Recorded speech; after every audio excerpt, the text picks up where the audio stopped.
Flour covered Wilhelmina Garrow to the elbows when the Duke of Larkspur stopped in the kitchen doorway, and every servant fell silent.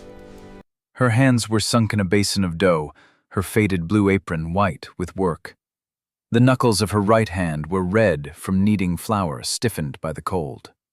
Beside her lay the small brass stamp she pressed into every loaf from the parish ovens, a sheaf of wheat worn smooth by her mother's hand and then by hers.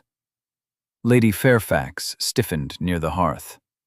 "At 42, one should be grateful for work, not dreams," she had said not a minute before, loudly enough for the maids to hear.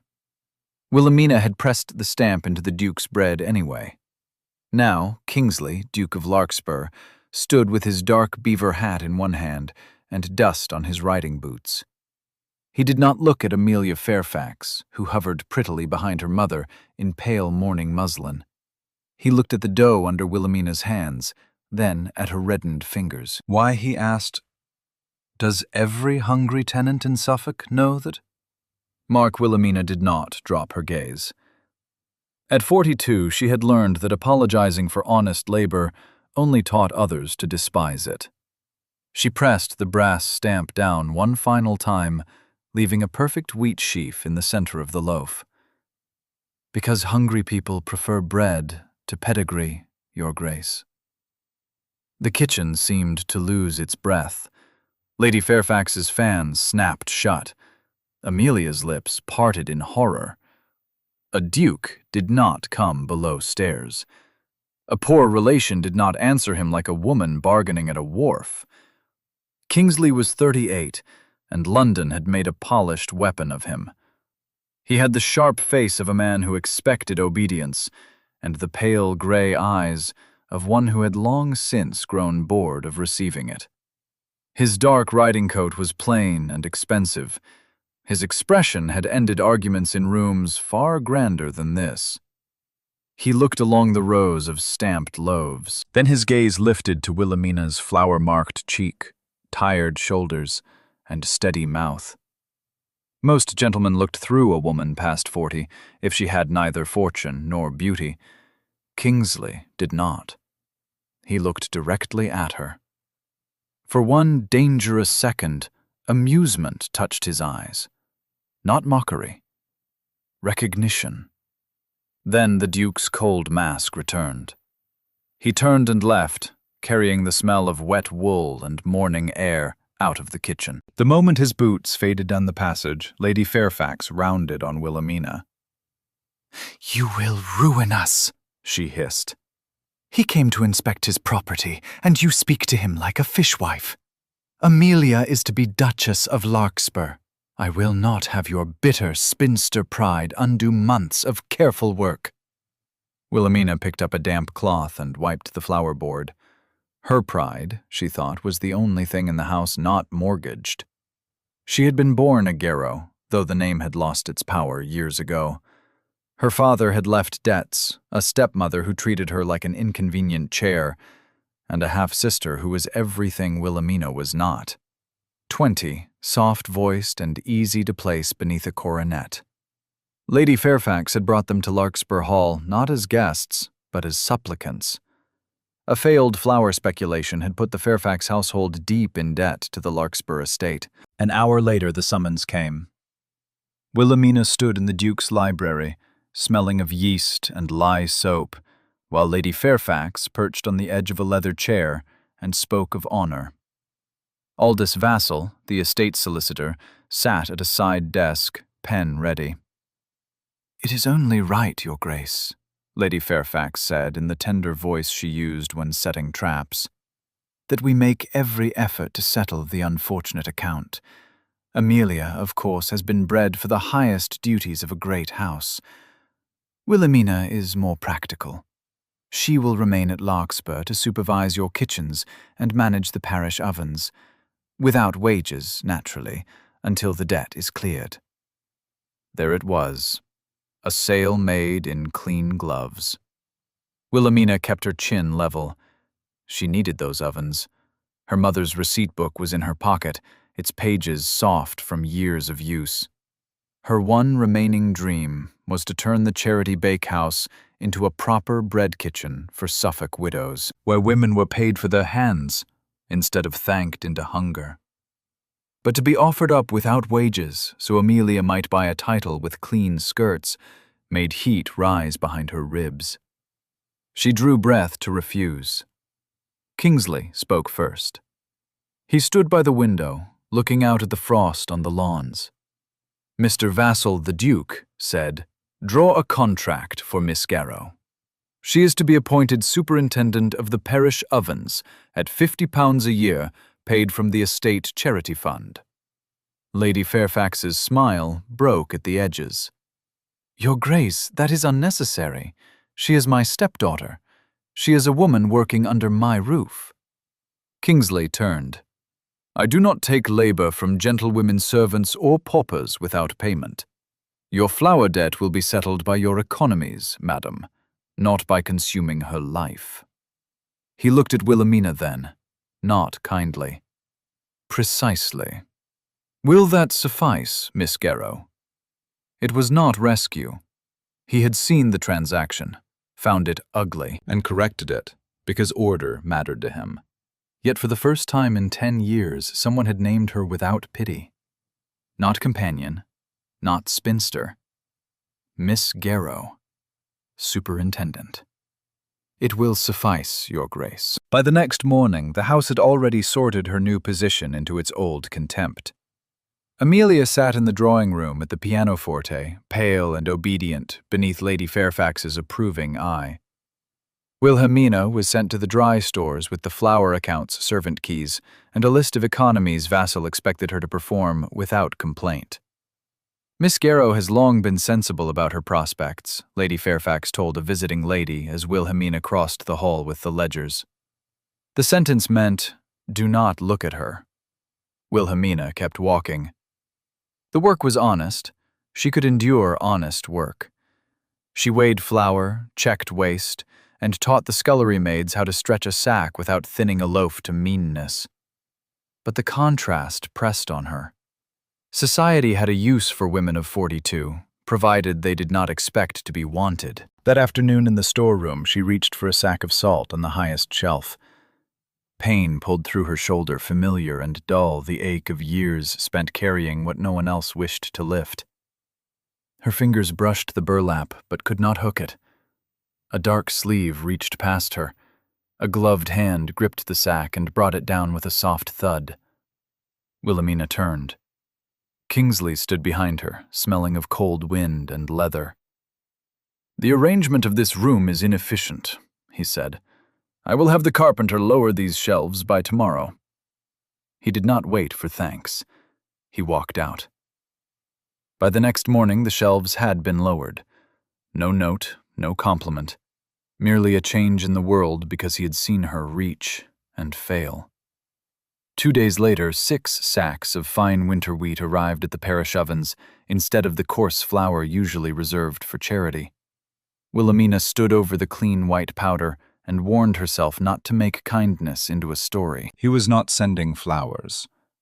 He was sending supplies. A duke liked order. A duke liked efficient kitchens. Hope was a luxury she had put away at 30. At 42, it felt almost vulgar to take it out again. On the first Saturday evening after the schedule changed, women came to the bakehouse with shawls pulled tight and coins counted twice in their palms, though no coins were asked of them. Widow Gable arrived with 2 grandchildren and an apology for being late. Wilhelmina cut the warm loaf herself and wrapped the heel for the smallest child.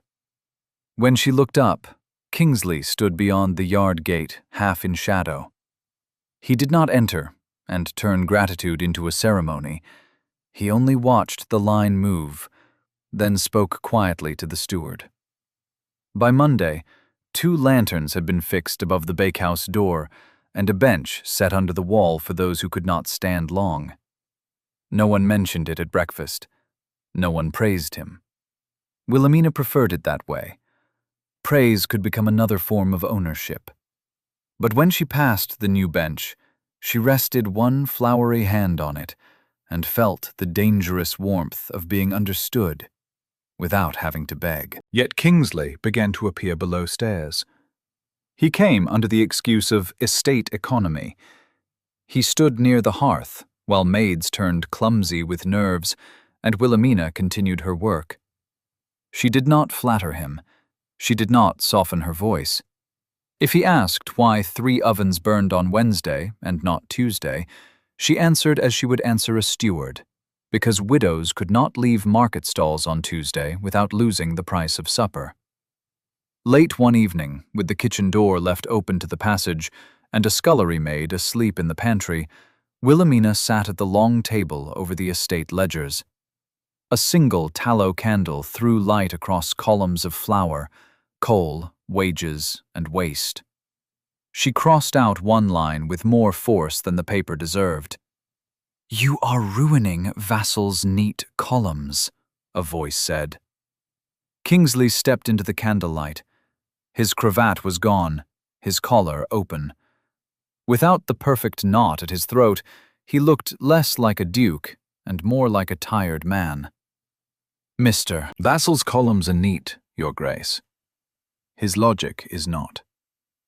She did not close the book. "Explain. Your charity bread is set for Tuesdays and Fridays. Those are market days.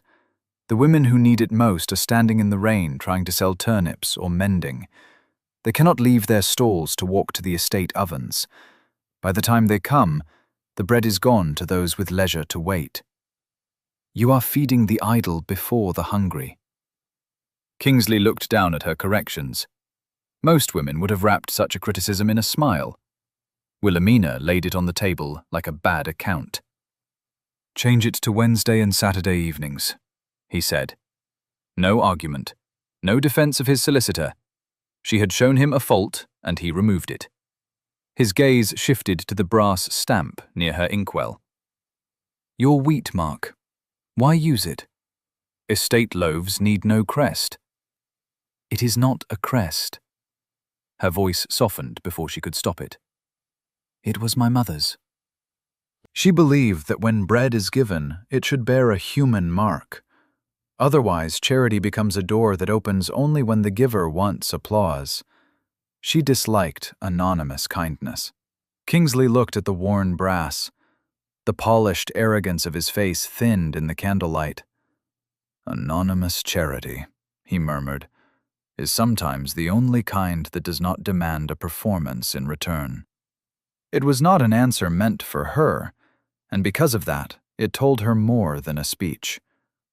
Then he stepped back and was gone. The wall between them cracked a week later, during the parish committee's visit. Lady Fairfax had gathered the prominent ladies in the small parlor to discuss Harvest Sunday. Wilhelmina was summoned with the baking schedules. She stood near the door ledger in her arms, while Amelia sat on a silk sofa with her hands folded, like a painting of innocence. "Now, Wilhelmina," Lady Fairfax said, lifting a white lace cap from a box, "if you are to stand near Amelia's charity table at the church, we must consider your appearance. You look severe. I have had my maid alter this for you. It will soften your features, make you look a little less stark." The room understood before Wilhelmina touched it. It was a spinster's cap, stiff with lace and intention. Not a kindness, a notice, a small white surrender pinned to the head. The ladies waited. Amelia offered a pitying little smile. Wilhelmina took the cap. She felt the scrape of the lace against her fingers. Then she saw Kingsley in the doorway, newly arrived and very still. She set the cap on the nearest table. "I will not wear it, Henrietta." Lady Fairfax went white. "You forget yourself." "No, I have remembered myself at last." Wilhelmina's voice was not loud, but it carried. "I have worn my years honestly. I have earned every one of them in rooms where you would not soil your hem. I will not disguise them to make you comfortable, and I will not pretend to be less so that others may appear more." No one moved. Wilhelmina was not a servant, though Lady Fairfax had long found it useful to treat her as one. She was a Garrow. More importantly, she was done being grateful for contempt because it came in a genteel voice. Kingsley said nothing, but she saw his hand tighten around the rim of his hat. The smallest movement, the only applause she wanted. That evening she stood alone in the bakehouse, scrubbing her brass stamp with a rough cloth. The air was hot, full of rising dough and ash wood. The door stayed open to the yard, where a stable boy passed now and then with buckets. Kingsley came in and stopped at the work table. For a while he only adjusted the oil lamp, turning the wick until light fell fully on her hands, the worn stamp, and the fine lines at the corners of her eyes. He did not ask her to hide any of it. "I spent 10 years in London," he said quietly, playing the careless rake. "Drinking too much, gambling too publicly, ruining my reputation with admirable discipline." Wilhelmina's hands stilled. "My brother was the heir, perfect in every way. People praise and then use. He married as he was told, managed what he was given, swallowed every duty without complaint. It crushed him long before the fever killed him." He looked at the lamp, not at her. That made the confession bearable. "When the title came to me, I was terrified. If I made one proper choice, they would bury me beneath 100 more. So I made myself unsuitable, unreliable, amusingly wicked. Then the estate began to fail, and tenants began to go hungry.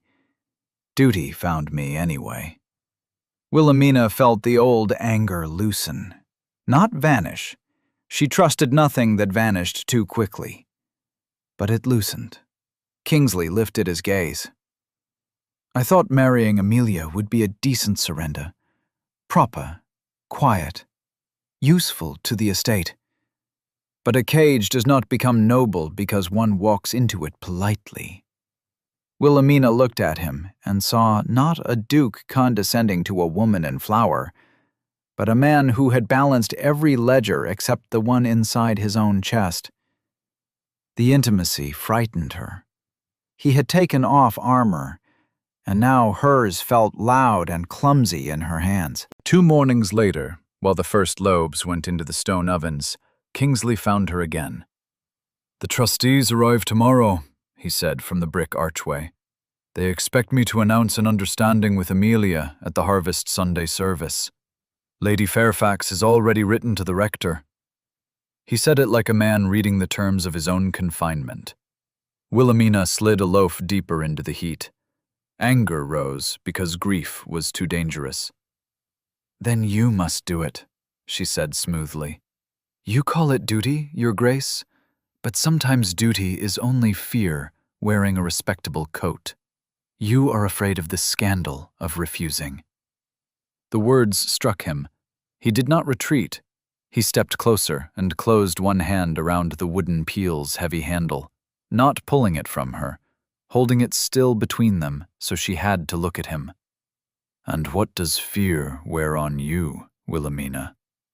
Her Christian name spoken in that low voice undid a lock she had sworn no one would touch.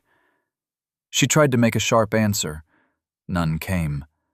There was the table behind her, the oven before her, and him between her and the old, cold life where she had needed nothing because needing had made no difference. Silence. Usefulness. "I stopped counting my birthdays after 40 because each year felt like another door locked from the outside. I made myself into hands that knead dough, hands that mend accounts, hands no one could call unwanted because they were necessary." Her breath shook once. She hated that it did. She continued anyway. "I wanted a room where someone set a second cup of tea without pity. That is all. To bake bread for 1,000 people and not die unseen." Kingsley raised his hand. He did not touch her face. His knuckles only brushed a loose strand near her temple and let it fall back as if even tenderness required her permission. Before he could answer, a footman appeared at the open door with a letter from Rector Sinclair. The Harvest Sunday order was confirmed, dedication of the tenant bread, followed by the Duke's special announcement. The trap had a date, an altar, and an audience. By Saturday, Lady Fairfax acted. Wilhelmina went to her workbox for her mother's brass stamp and found the velvet lining empty. For one moment she could not breathe. The loss was absurdly physical, as if someone had reached into her chest and taken the last proof that her mother had existed in kindness. She searched the kitchen bakehouse pantry shelves, even the ash bin. Nothing. Then the whispers reached below stairs. Lady Fairfax moved through the corridors in a voice pitched for sorrow. Poor Miss Garrow. The years had made her fanciful. She had mistaken the Duke's charity for personal interest. She had used the kitchens to play upon his pity. A woman of her age should have known better. Amelia, poor child, was heartbroken by such deception. Wilhelmina stood by the cold hearth and listened to her life being remade into a warning tale. The accusation could not be disproved with ledgers. It was social poison. And it worked quickly, because people were eager to believe an older woman ridiculous for wanting anything. Amelia came to the kitchen near dusk, cheeks flushed, gloves spotless. Wilhelmina, she said, not unkindly enough to be forgiven, Mother says you are not to come to church tomorrow. Your presence would only embarrass His Grace. Wilhelmina looked at the girl, who had never needed to know how bread reached a table. Did she take my stamp, Amelia? Amelia's gaze slipped away. Mother says the bread is to be presented in my name. As the future Duchess, it is fitting that I be seen as the benefactress. You understand. Wilhelmina understood perfectly. She could leave, pack the receipt book, 2 gowns and her wages, walk out before dawn. Spare Kingsley scandal. Spare herself a church full of whispers. That evening she heard Kingsley in the gallery. She stood unseen in the dining room doorway, while his voice cut through the shadows, low and deadly. You spread lies about a woman whose boots you are not fit to polish. Lady Fairfax answered with a tremble. Your Grace, I only seek to protect you. You seek to protect your debts. Dress your cruelty in concern if you like. It remains cruelty. Speak one more word against Miss Garrow, and I shall call in the flour debt by Monday morning. A silence followed. Kingsley came down the gallery and stopped near the dining room door. He did not look into the dark where she stood, but he knew. I will not force you into the light, Wilhelmina. But if you stand in the church tomorrow, I will not let you stand alone. Then he left her with the choice. It was the only gift that mattered. She went to her small attic room and opened the drawer where her few belongings waited for the sort of departure women like her were expected to make quietly. 2 linen shifts, her mother's receipt book, a brown wool shawl darned at the corner, the first quarter of her wages folded in paper. The coins were enough for a coach seat to Bury St. Edmunds and perhaps a week of bread. Enough to disappear. Not enough to begin again. Below, the house had gone quiet.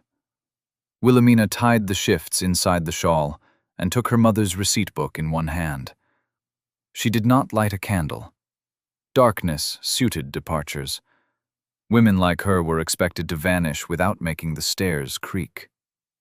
At the servants' door, the night air struck her face. The yard lay silver beneath a thin frost. The bakehouse crouched across the stones, chimney dark door barred. Beyond it, the road curved toward the village, and then toward anywhere that did not know her name. She took 3 steps. Then she stopped. On the bench outside the bakehouse sat Widow Gable's empty basket, left there by mistake after the evening distribution. A child's mitten lay inside it, patched twice at the thumb. Wilhelmina knew the mitten. She had darned it herself while waiting for the last loaves to cool. If she left the bread table tomorrow, would still be full. Lady Fairfax would still smile over it. Amelia would still lower her lashes and accept the gratitude. The widows would still eat. But the lie would eat first. Wilhelmina stood in the cold until her fingers numbed around the receipt book. Fear told her to walk. Pride told her to walk faster. Then she thought of her mother's mark pressed into stolen bread, and something harder than pride rose in her. She turned back. The bakehouse key was cold in her palm. She unlocked the door, stepped into the dark, and set her bundle on the work table. She would not vanish to make a lie easier to swallow. Harvest Sunday came cold and bright. The small stone church was packed with tenants gentry and estate trustees. Autumn sunlight spilled through the stained glass and lay in colored bars across the aisle. At the front sat Lady Fairfax, swollen with triumph, and Amelia, in pale blue silk, looking like every portrait of maiden virtue ever painted for the benefit of men with titles. Before the altar stood a long oak table covered with bread, dozens of loaves, each marked with a wheat sheaf. Above them, a placard read, "The Benevolence of Miss Amelia Fairfax." Kingsley stood near the altar rail, his face closed and unreadable. The service moved forward. Rector Sinclair raised his hands to bless the bread. Lady Fairfax rose before he could speak, pressing a handkerchief to one eye. "We give thanks," she said, turning to the congregation, "for the tender heart of my daughter Amelia, whose devotion to the poor has brought this bounty. It is the duty of the young and pure to lead us. Though some older, bitter souls may mistake kitchen usefulness for true charity, it is Amelia's spirit that feeds us today." The murmur that followed was soft, eager, cruel. At the back of the church, the heavy oak doors opened. Wilhelmina walked in. She wore no lace cap, no Sunday silk, only her dark wool working gown, plain and brushed clean, except for a smear of flour on her left cuff. She had been awake since 3, firing the ovens, and she would not hide the evidence. Every head turned. Her legs wanted to fail. She did not permit them. She walked down the center aisle, past trustees, tenants, servants, and ladies who had spent years training their faces to show contempt without vulgarity. At the bread table, she stopped. "That is my mother's mark." Her voice rang clear against the stone. Lady Fairfax's mouth tightened. Amelia stared at the floor. Wilhelmina turned toward the congregation. "The recipe requires a double sponge, held overnight in the cold room. The ovens must be fired with ash wood, not pine, or the crust blisters. The women who baked this bread are Mrs. Higgins, Widow Gable, Sally Rusk, and myself. We worked 12 hours. We were paid for that work, because hungry widows do not live on compliments." At the back pew, Widow Gable rose slowly. Then Mrs. Higgins stood, her red hands folded before her. A young maid rose after them, pale but steady. Wilhelmina faced Lady Fairfax and Amelia. For the first time since she had entered, she looked at the tenants rather than the gentry. She saw Mrs. Pruitt, whose son coughed all winter. Old Mr. Vale, who tucked bread beneath his coat for a daughter too proud to come herself. Widow Gable, with both grandchildren pressed against her skirts. Their eyes did not ask her to be prettier, younger, softer, or silent. They only asked her to keep telling the truth. So she did. "I will not allow my labor to be worn as a costume by a girl who has never touched dough. I am 42 years old. My hands are rough. I manage kitchens and accounts. I am not ashamed of my age, and I will not be hidden away so that you may sell a lie to a duke." The silence changed. It was no longer the silence before humiliation. It was the silence after truth had entered and refused to leave. Lady Fairfax recovered first. Your Grace, She said with a brittle little laugh. surely you will not permit this scene. She is overwrought. Useful women often mistake usefulness for consequence. Miss Garrow has served well in the kitchens, but service does not make a lady, nor does a stamp make charity hers. A few visiting ladies lowered their eyes, not in agreement, in embarrassment.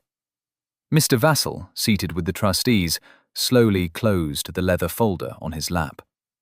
One elderly trustee turned his shoulder away from Lady Fairfax, as if her words had carried an odour.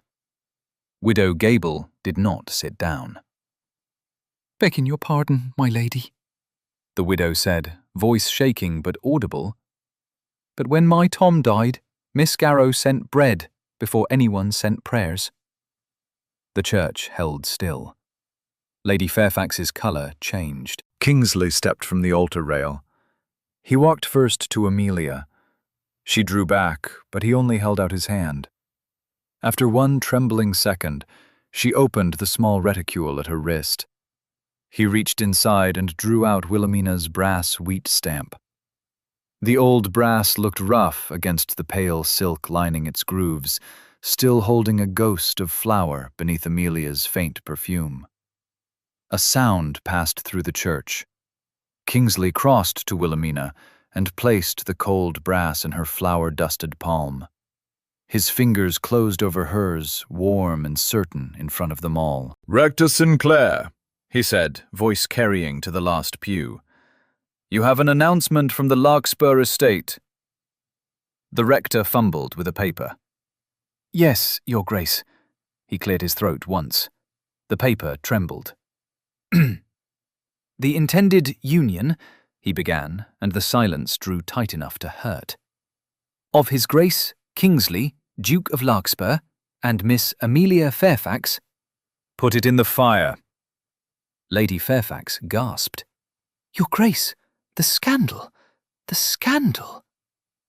Kingsley said, turning toward her, "Is that I nearly let fear choose my life. There will be no union with the Fairfax family. The bread that feeds my tenants, the order that restored my house, and the honesty that shamed me back into courage belong to one woman." He looked down at Wilhelmina then. The Duke, the arrogant rake, the man armored in duty and polished contempt, stood before a 42-year-old kitchen manager and let the whole parish see him tremble. "I do not offer you charity, Wilhelmina," he said, softer now, though the church heard every word.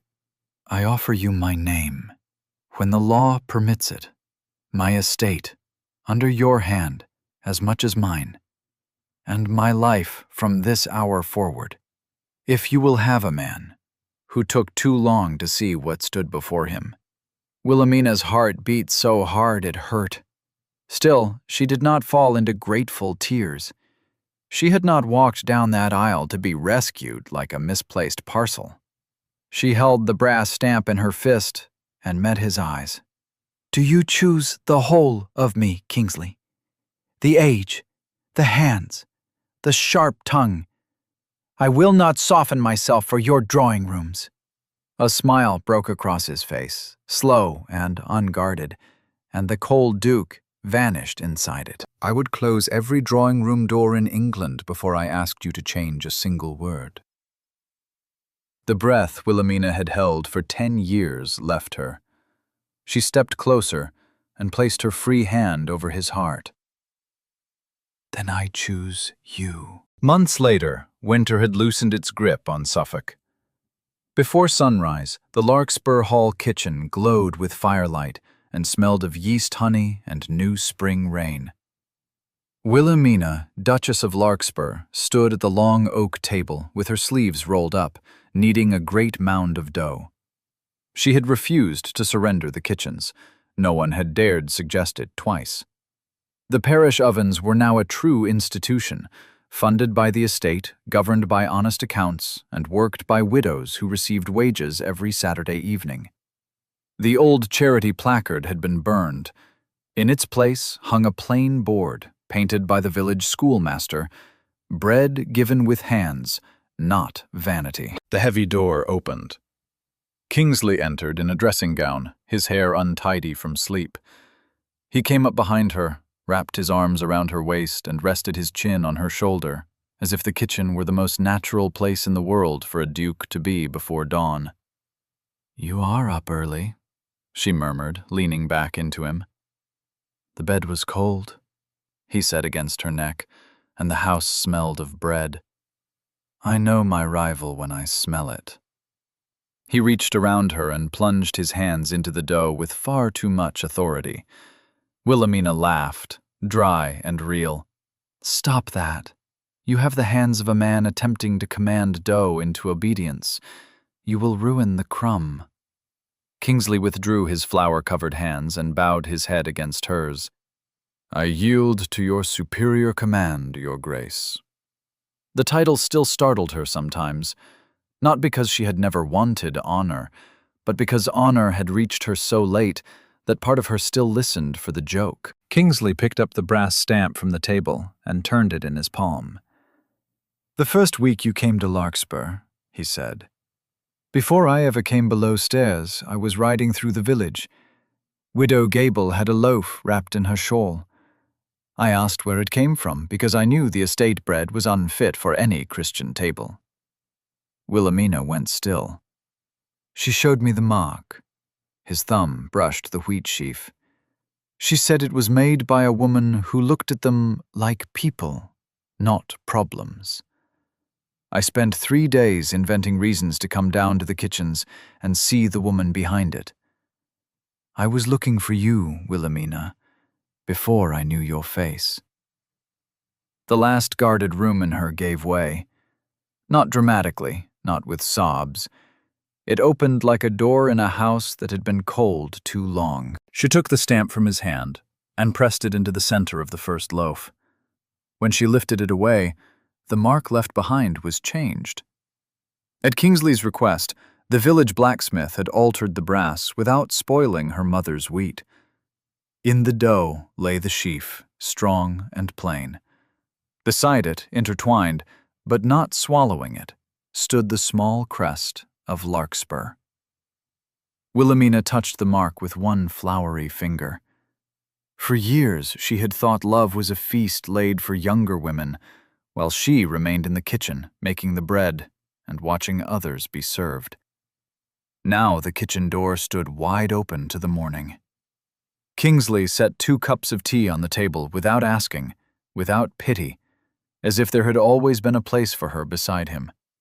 Wilhelmina looked at the rising light, at the marked loaf, at the man waiting beside her. Then she reached for the next piece of dough.